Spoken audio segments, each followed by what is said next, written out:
ہو جائے گا اس کے ساتھ. اللہ نہیں, میں مر جاؤں گی, میرے بچے لا دو. ماں کی چیخیں جو ہے آسمان پہ تو جاری ہیں, لیکن حکمرانوں کے کانوں تک پہنچ رہی ہے کہ نہیں پہنچ رہی ہے؟ آپ نیند کیسے آتی ہے؟ ذمہ داری مرتضی وہاب صاحب کی بحیثیت میئر کے ہے. یہ انتہائی کرپٹ اور انکمپٹنٹ سرکار اور حکمران طبقات ہیں جن سے آج ہم دوچار ہیں. کون ذمہ دار ہے اس کا آپ کو کہیں آرڈیننس میں ایگزیکٹ جواب نہیں ملے گا.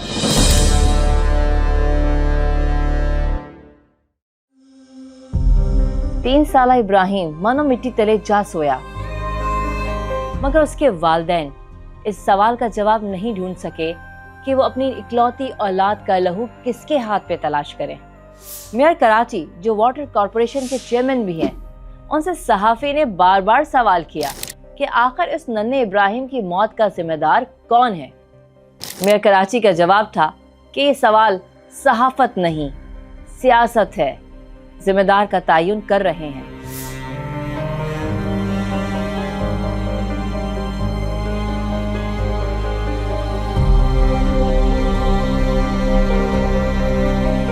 اگر میں ذاتی طور پر ذمہ دار ہوں, میں تو بلیم گیم پر جاتا نہیں ہوں. چاہوں گا تو بلیم گیم پہ جا سکتا ہوں. کون ذمہ دار ہے؟ اب مجھ سے دیکھیں, بات یہ یا تو آپ سیاست کر لیں میرے ساتھ یا صحافت کر لیں. نہیں, میری بات سنیں, دیکھیں یہ بڑا انفارچونیٹ ہے طریقہ کار. دیکھیں صحافت کے نام پہ سیاسی ایجنڈے کو پلیز آگے کرنے کی ضرورت نہیں ہے.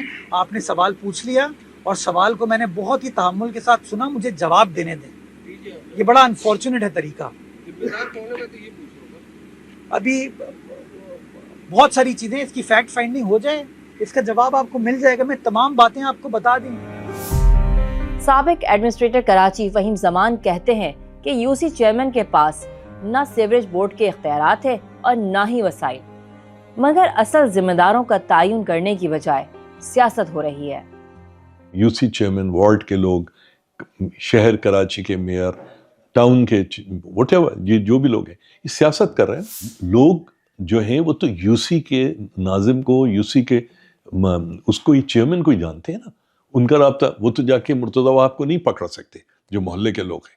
یو سی صرف اور صرف رپورٹ کر سکتی ہے ٹاؤن کو اور انٹرن سٹی کو, کاؤنسل کو, کہ بھائی یہاں پر یہ مسئلہ ہے, یہاں پر یہ. اگر آپ ایمانداری سے اگر آپ دیکھیں, یو سی کے پاس واقعی گٹر کے ڈھکن, سویج کی لائن, بجلی کا کھمبا, اسٹریٹ لائٹ, یہ چیزیں ٹھیک کرنے کے لیے, فکس کرنے کے لیے وسائل نہیں ہوتے. تو ان کی ذمہ داری تو یہ ہے کہ وہ اس چیز کو ایک باقاعدہ لسٹ کریں, پلان بنائیں, بتائیں, اور لے جا کے جب وہ کاؤنسل میں جاتے ہیں تو وہاں جا کے شور کریں کہ بھائی اس چیز کو فکس کرو. ذمہ داری کا سوال اپوزیشن لیڈر سیف الدین ایڈوکیٹ کے سامنے رکھا تو انہوں نے قانون کھول کر دکھا دیا. قانونی طور پر جو ذمہ داری عائد ہوتی ہے, یہ دیکھیں یہ کیا ہے, یہ water and sewerage corporation act ہے, ٹھیک ہے. اس کے پریمبل کے اندر یہ لکھا ہوا ہے, کلیئر کٹ لکھا ہوا ہے کہ پورٹیبل واٹر پہنچانا اور ڈسپوزل آف سیوریج ٹوٹلی ذمہ داری کس کی ہوگی, واٹر اینڈ سیوریج کارپوریشن کی ہوگی. اس کی سیکشن 5 کے اندر کلیئر کٹ لکھا ہوا ہے کہ اس کے اندر جو واٹر بورڈ ہوگا, جو پوری مینجمنٹ چلائے گا, اس کا سربراہ کون ہوگا, میئر کراچی ہوگا, ٹھیک ہے. تو رسپانسبلٹی واٹر کی اور سیوریج کی کس کے اوپر آ گئی, اس کے اوپر آ گئی, میئر کے اوپر آ گئی اور واٹر بورڈ کے اوپر آ گئی. اس کے اندر اس کی سیکشن 72 یہ کہتی ہے کہ جس کام کے کرنے کے لیے کوئی ادارہ موجود ہو, اس کو کوئی لوکل کونسل اپنے ہاتھ میں نہیں لے گی. اس کی سیکشن 72 آپ پڑھ لیں, کلیئر کٹ اس کے اندر لکھا ہوا ہے. تو اس لیے یہ بات بالکل کلیئر ہے کہ نہ ٹاؤن کی ذمہ داری ہے, نہ یو سی کی ذمہ داری ہے, ایون نہ کے ایم سی کی ذمہ داری ہے. ذمہ داری مرتضی وہاب صاحب کی بحیثیت میئر کے ہے کہ واٹر بورڈ کارپوریشن کو, چونکہ واٹر کارپوریشن کو وہ چلا رہے ہیں, اس لیے ان کی ذمہ داری بنتی ہے ڈائریکٹلی بھی اور انڈائریکٹلی بھی. اور ڈائریکٹ ذمہ داری کس کی ہے, واٹر بورڈ کی ہے. واٹر بورڈ کو یہ کام کرنا چاہیے. سڑک کس کی تھی, کے ایم سی کی تھی, کے ایم سی کی ذمہ داری بنتی ہے. سندھ کا بلدیاتی ایکٹ ہو یا کراچی واٹر کارپوریشن ایکٹ, قانون سازی اس طرح کی گئی کہ نچلی سطح تک نہ اختیارات پہنچے اور نہ ہی وسائل, اور اوپر موجود باڈیز کے ذمہ داروں کی زبان مبہم ہے. آپ نے جو بھی مجھ سے سوال کیا ہے کہ کون ذمہ دار ہے, اس کا آپ کو کہیں آرڈیننس میں ایگزیکٹ جواب نہیں ملے گا. صرف اور صرف رسپانسبلٹیز لکھی ہوئی ہے, وسائل کہاں سے آئیں گے, کیسے ہوگا, کیا ہوگا, نہیں, کیونکہ وہ مسئلہ ہی نہیں ہے. حکمرانوں کو تو مسئلہ ہی نہیں ہے, جن لوگوں نے قانون بنائے ان کا تو مسئلہ ہی نہیں ہے. سیاست جو ہے بنیادی طور پر انسانی خدمت کا نام ہے نا, اور انسانی خدمت تو جب ہی ہو سکتی ہے جب آپ کا انسانوں سے کوئی تعلق واسطہ ہو, آپ کو پتہ ہو کہ اس تعلق واسطے کا مطلب کیا ہے. ہم تو اس زمین سے تو پیدا ہی نہیں ہو نا, ہم تو درخت پہ اگے تھے, وہاں سے ٹوٹ کے گر گئے زمین کے اوپر, ٹھیک ہے نا, ہمارا زمین سے اور کوئی تعلق واسطہ تو ہے نہیں. سندھ سرکار جو ہے روز نئی نئی تقسیمیں, رسپانسبلٹیز کو ڈیلیگیٹ کرنا, ایک سے لے کے دوسرے میں ڈالنا, یہ کام کرتی رہتی ہے. کراچی واٹر سویج کارپوریشن ہو گئی, BRT ہو گئی, جتنی بھی ہیں یہ, ٹھیک ہے, یہ سب بہرحال صوبائی حکومت کے اندر آتی ہیں.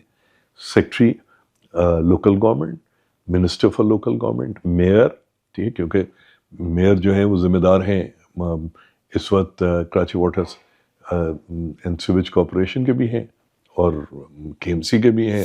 یہ انتہائی کرپٹ اور انکمپٹنٹ سرکار اور حکمران طبقات ہیں جن سے آج ہم دو چار ہیں. میں UC چیئرمین ہوں, فرض کریں میری UC کے علاقے میں کوئی کرائم ہو جائے, اسنیچنگ ہو جائے, موٹر سائیکل چھن جائے, کچھ اور چیز ہو جائے, آپ کہیں گے یار UC جماعت اسلامی کی تھی, نہیں کہیں گے نا آپ کبھی بھی. تو اس لیے جس کی جو رسپانسبلٹی ہے وہ فکس ہونی چاہیے, اس کو اپنا کام کرنا چاہیے, اور میڈیا کو بھی بالکل صحیح چیز دکھانی چاہیے اور بتانی چاہیے تاکہ عوام بھی کلیئر ہو. ورنہ عوام بھی الجھ جاتے ہیں نا کہ یار سب لڑ رہے ہیں آپس میں, بس چھوڑو یار ختم.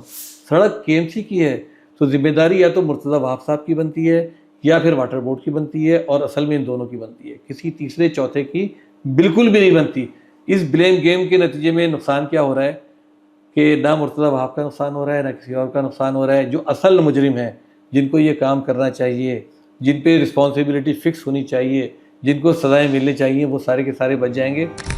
میئر کراچی مرتضیٰ وہاب کہتے ہیں کہ انہوں نے شہر میں 86,000 گٹر کے ڈھکن لگائے ہیں, مگر اس کی تائید میں اس کا ریکارڈ کبھی پیش نہیں کیا. ہر بار گٹر کے ڈھکن غائب ہونے کا الزام منشیات کے عادی افراد پر دھر دیا جاتا ہے, مگر ان چوریوں کو روکنے کے لیے جدید طریقے اختیار نہیں کیے جاتے. جب میئر وہاب صاحب یہ کہہ رہے تھے ہم نے 86,000 گٹر کے ڈھکن لگائے ہیں, تو مجھے اور آپ کو یہ پوچھنا چاہیے کہ بھائی یہ ڈھکن آپ نے کہاں لگائے؟ کیا یہ ان کا صرف بل بنا, یا ان کا صرف مٹیریل خریدے گئے اور باقی تمام چیزوں کی طرح یہ خرد برد ہو گئے؟ ٹھیک ہے, آپ سٹی گورنمنٹ کی KWSC کی ویب سائٹس موجود ہے, کائنڈلی یہ 86,000 جو آپ نے گٹر کے ڈھکن لگائے ہیں, آپ کے پاس تو ڈیٹا ہے نا, آپ نے کسی ڈیمانڈ, یہاں پر سوئچ یہ ڈھکن نہیں ہے, وہاں پر ڈیمانڈ آئی ہوگی, اس کے ڈیمانڈ کے اگینسٹ آپ نے دیے, ان کو لسٹ کر دیجئے. ان کو آج کل ڈیجیٹل دور ہے, ایک ڈیجیٹل میپ پہ مارک کر دیجئے تاکہ ہم بھی دیکھ سکیں, اور اگر وہ جھوٹا ثابت ہوتا ہے تو پھر وہ صرف استعفے کا نہیں, نکالے جانے کا حقدار بنتا ہے. یہ دیکھیے کہ یہ ڈھکن جاتے گئے, ایک ان ڈھکنوں میں سریا ہوتا ہے جس کو ہیروئن چاہیے یا چوری کرنے والا توڑ دے, دوسرا اس کی کوالٹی اتنی پور ہوتی ہے کہ اس کو آپ اٹھایا, رکھا, دھڑ کر کے مارا, وہ ٹوٹ گیا یا وہ ویسے ہی کولیپس کر گیا. آج دنیا میں سریے کے ساتھ گٹر کے ڈھکن نہیں بنتے. اب سریا جنرلی ریپلیس ہو گیا ہے گلاس فائبر کے اسٹرینڈ ریشے کے ذریعے, وہ سریے سے زیادہ اسٹرینتھ دیتا ہے اس کو. ہم آج بھی سریا کر رہے ہیں. دوسرا, ہم کانکریٹ ایسی کرتے ہیں کہ گاڑی کا پہیا گرا, اس پہ چڑھا گٹر کے ڈھکن پہ, ایک تو گٹر ہمارے بیچ سڑک پہ ہوتے ہیں, وہ کولیپس کر گیا, گر گیا, آپ نے ہیروئن چی کو الزام دے دیا.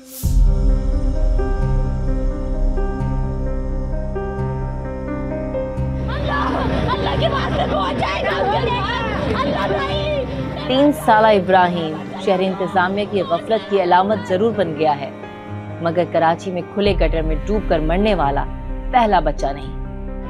گزشتہ 2 سالوں میں 42 افراد کراچی کے کھلے گٹروں میں ڈوب کر جاں بحق ہو چکے ہیں, جن میں اکثریت ابراہیم جیسے معصوم بچوں کی ہے.